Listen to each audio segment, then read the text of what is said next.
Hello दोस्तों, मैं Kundan sir आप लोग के फिर से अपने चैनल पर स्वागत करते हुए मैं ये आप लोग के सूचित कर दें कि आज से जो है आपको 10 क्लास का क्रैश कोर्स स्टार्ट हो गया है, जो जब तक आपका एग्ज़ाम ना पड़े जब तक पढ़ाया जाएगा। और आप को मैं इस वीडियो के माध्यम से यह बतला दूं कि जब तक हमें 100 में 100 अंक की तैयारी नहीं हो जाती है, जब तक दिन दुगनी रात चौगनी मेहनत करना है।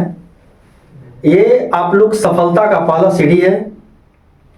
अगर यहाँ तक आप अच्छे से मेहनत करते हैं, अच्छे जानकारी प्राप्त करते हैं, तो आपको आगे बढ़ने में ज़्यादा परेशानी नहीं होगी। हम लोग सबसे पहली बात कि जो 10th का 5 सब्जेक्ट होता है उसमें हम लोग आज पहली बार मैथ पढ़ेंगे।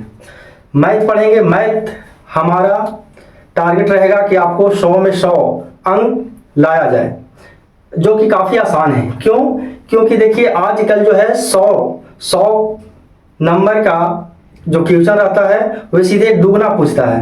100 क्वेश्चन है तो आपको 200 क्वेश्चन मिलता है 100 नंबर के लिए, तो हमें बहुत आसान हो जाता है। ठीक है, इसके लिए आपको मेरे साथ जुड़ना है और रेगुलरिटी बना के रखना है।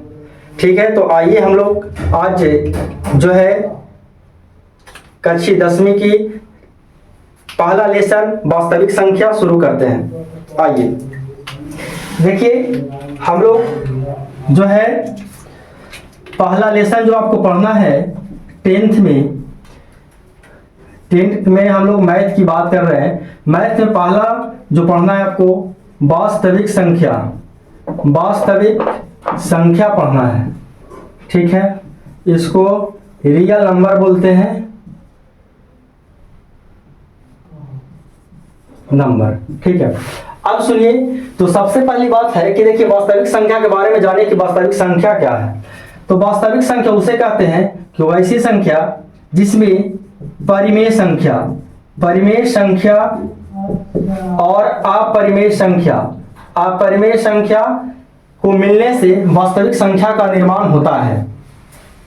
परिमेय संख्या जो है इसको हम लोग कई भाग में बांट सकते हैं। जैसे कहें कि प्राकृत संख्या, सभी प्राकृत संख्या परिमेय संख्या होंगे, सभी पूर्ण संख्या परिमेय संख्या होंगे, सभी पूर्णांक है जो परिमेय संख्या होगा।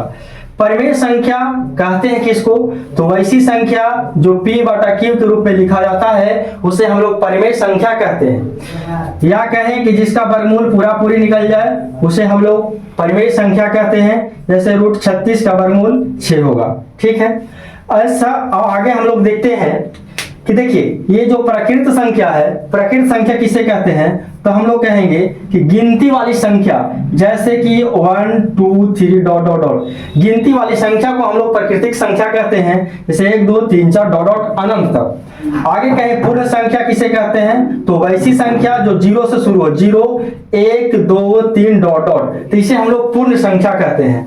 और पूर्णांक किसे कहते हैं, तो कहेंगे कि पूर्ण संख्या 0 1 2 3 डॉट डॉट डॉट ये अनंत तक जाएगा, तो कहेंगे कि पूर्णांक किसे कहते हैं, तो पूर्ण संख्या में ऋणात्मक संख्या को सम्मिलित कर लिया जाता है, तो इसे हम लोग पूर्णांक कहते हैं। तो ये पूछता है क्वेश्चन की बताइए पूर्णांक में कहां से कहां तक मान होता है, तो माइनस अनंत से प्लस अनंत के बीच इसका मान होता है। ठीक है, ये हो गया।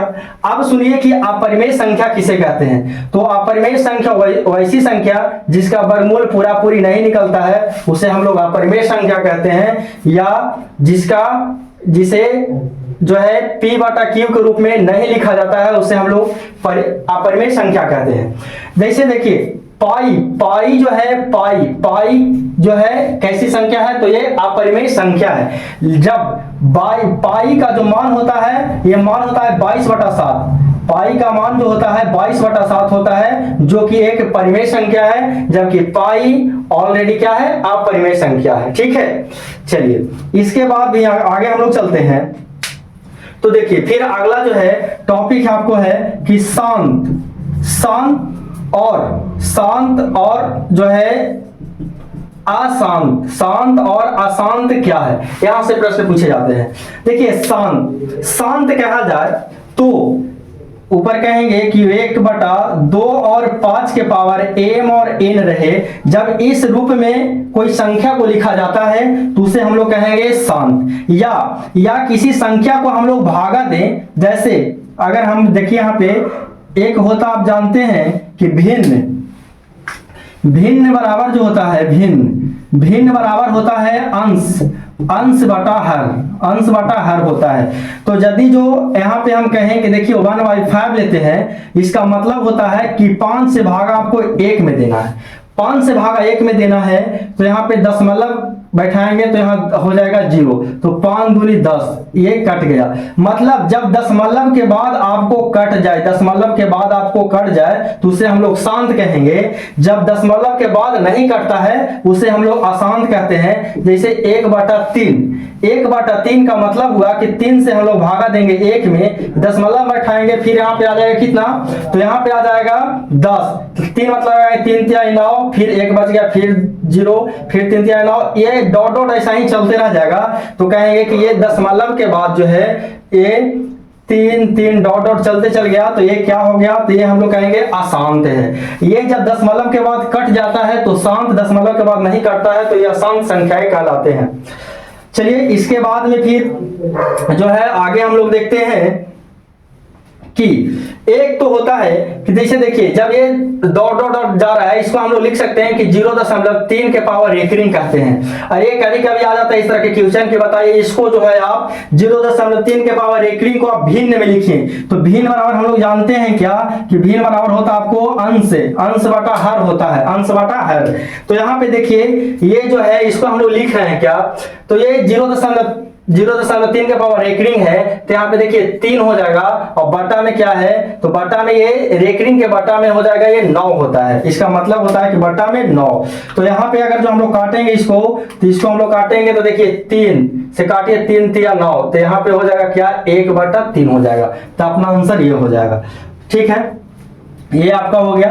फिर जो है और हम लोग एक जो है पूछा जाता है क्वेश्चन सिद्ध करने के लिए कि सिद्ध करे कि √3 एक अपरिमेय संख्या है, √5 एक अपरिमेय संख्या है। तो ये हम लोग करेंगे। फिलहाल यहाँ पे समझिए कि देखिए कोई भी अपरिमेय संख्या में किसी भी संख्या को अगर जो हम जोड़ते हैं या किसी भी संख्या को हम लोग घटाते हैं या किसी भी संख्या अपरिमेय संख्या में किसी संख्या से हम लोग गुना करते हैं, तो ये जितना भी संख्या बनता है ये सब अपरिमेय संख्या कहलाते हैं। क्या कहलाते हैं, सारा चीज अपरिमेय संख्या कहलाते हैं। ठीक है, अब जो है आगे देखिए, सुनिए। तो अगर हमारा क्वेश्चन कहे, देखिए इसको हम जो है आप लोग ध्यान दीजिए कि ये आप नोट करिए। इसके बाद हम इसको जो है हम इसको मिटाएंगे और फिर आपको नए क्वेश्चन और बतलाएंगे। आप विश्वास कीजिए कि देखिए थ्योरी हम देंगे, हम थ्योरी बताएंगे आपको, और आप जिस किताब से ये प्रश्न बनाना है उससे बनाइए। मेरा बहुत कम समय का थ्योरी, और वो भी आपको हम बोर्ड पर ही क्लियर करवा देंगे, बोर्ड पर ही आपको हम याद करवा देंगे। और मेरा ये छोटा थ्योरी से आपको जितना भी तरह के किताब हो, जितना तरह के प्रश्न है उससे आप सोल्व कीजिए, सब सोल्व होगा। बट जो है मेरा थ्योरी को ध्यान पूर्वक समझना है, और अगर आपको प्रॉब्लम हो तो हमें कमेंट करके जरूर बताइए। ठीक है, तो इसको आप नोट करिए। इसके बाद में जो है हम लोग दूसरे प्रश्न पे चलते हैं। नोट करिए।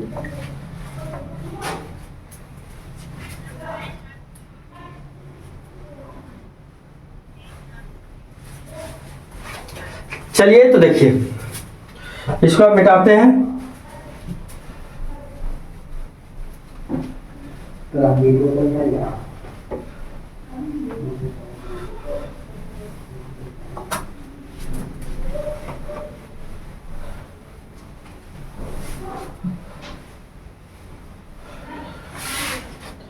चलिए आइए, अब यहाँ पे हम लोग आगे समझते हैं। और जो भी प्रश्न रहेगा, जैसे सुनिए, एक सिद्ध करने वाला हम आपको बोले कि आपको क्वेश्चन की कहे कि सिद्ध करे कि √3 एक अपरिमेय अपरिमेय संख्या है। ये आपको सिद्ध करना है। सिद्ध करें कि √3 एक अपरिमेय संख्या है। तो देखिए हम लोग यहां से हल कर रहे हैं कि यदि संभव हो तो माना कि √3 एक के परिमेय संख्या है, क्योंकि संभव रहेगा तभी हम लोग मान सकते हैं। तो हम लोग परिमेय संख्या मान लिए, तो परिमेय संख्या जो होता है P/Q के रूप में लिखा जाता है, ठीक है। तो यहाँ पे हम लोग √3 बराबर क्या मान लिखेंगे, P/Q लिखेंगे, ठीक है। चलिए P/Q लिखिए, थोड़ा इंक डाल देते हैं, थोड़ा वेट कीजिए थोड़ा, ठीक है। देखिए तो हम लिख लिए कि यदि संभव रहेगा तभी हम लोग मानेंगे कि √3 क्या है, परिमेय संख्या है। तो मान लिए कि √3 बराबर परिमेय संख्या हम लोग लिखे, तो P/ क्या लिखे, Q लिखे। अब जैसे देखिए जहां कहेंगे कि जहां P और Q पूर्णांक है, क्या है, पूर्णांक है। आगे सुनिए, अब यहां पे हम लोग लिखेंगे कि दोनों तरफ वर्ग करने पर, तो वर्ग करते हैं तो कहेंगे √3 का वर्ग कर दिए, इधर लिखे P/Q, इसका क्या कर दिए, वर्ग कर दिए। अब इसका करेंगे हम लोग, देखिए जब भी बीच में बराबर रहे तो यहाँ पे या के चिन्ह देना है, ठीक है। चलिए तो यहां से करेंगे 3 हो जाएगा ये, इसके बाद में यहाँ पे हो जाएगा P² और नीचे हो जाएगा Q²। को हमको Q गुने Q लिख सकते, क्यों, क्योंकि एक Q को हमको ये गुना में है, भागा में है, तो ये पट्टी लेके आएंगे गुना में। तो इसको हम लोग लिखेंगे क्या कि 3Q बराबर P²/Q, ठीक है। चलिए यहां लिखेंगे कि जहां P² और Q सर्वभाजक नहीं है। सर्वभाजक मतलब कॉमन कहिए भी, ठीक है ना, उभयनिष्ठ नहीं है ये, ठीक है। फिर यहां लिखेंगे कि 3Q पूर्णांक है, 3Q पूर्णांक है जो भिन्न नहीं तथा P²/Q भिन्न है जो पूर्णांक नहीं। अतः हमारा मानना गलत साबित हुआ। √3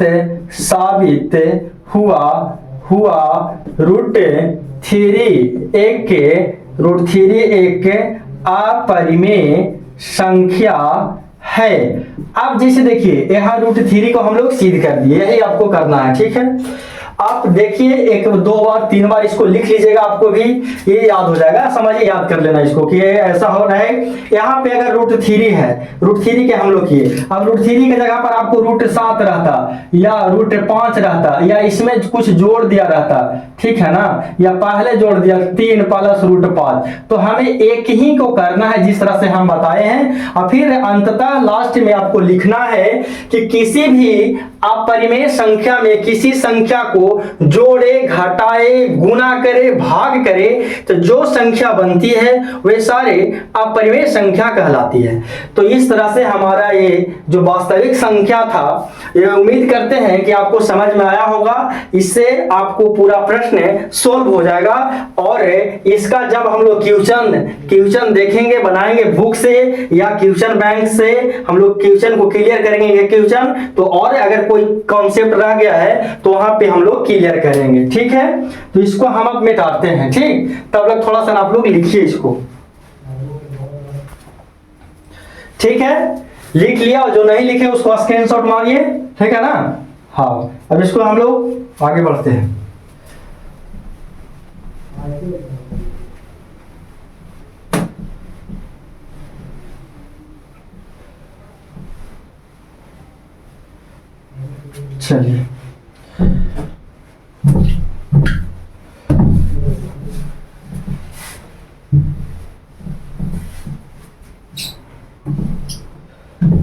चलिए आइए, अब हम लोग जो है आगे देखते हैं। इसके बाद में जो देखिए इसके बाद में आपको पढ़ना है कि दो चरों वाली रैखिक समीकरण, दो चरों वाली रैखिक समीकरण। अब सुनिए, यहाँ पे समझिए कि यहाँ पे आपको जानना है कि सर एक तो होता है चर संख्या, और दूसरा होता है अचर संख्या। समझिएगा कि आपको जो होता है यहाँ पे है एक चर संख्या है और दूसरा क्या है, अचर संख्या है। ठीक है, आइए, तो चर संख्या किसे कहते हैं? चर संख्या किसे कहते हैं? कहेंगे कि जिसका मान जिसका मान बदलता है उसे हम लोग चर संख्या कहते हैं। और इसका एग्जाम्पल होगा कि A to Z, A से Z तक कुल 26 अक्षर हैं, ये सारे कहलाएंगे चर संख्या। क्योंकि कभी x का मान जो हम लोग गणित में बनाएंगे, कभी 6 आएगा, कभी x बराबर 5 आएगा, तो ये चेंज होते रहेगा। जबकि अचर संख्या कहेंगे कि वैसी संख्या जिसका मान नहीं बदलता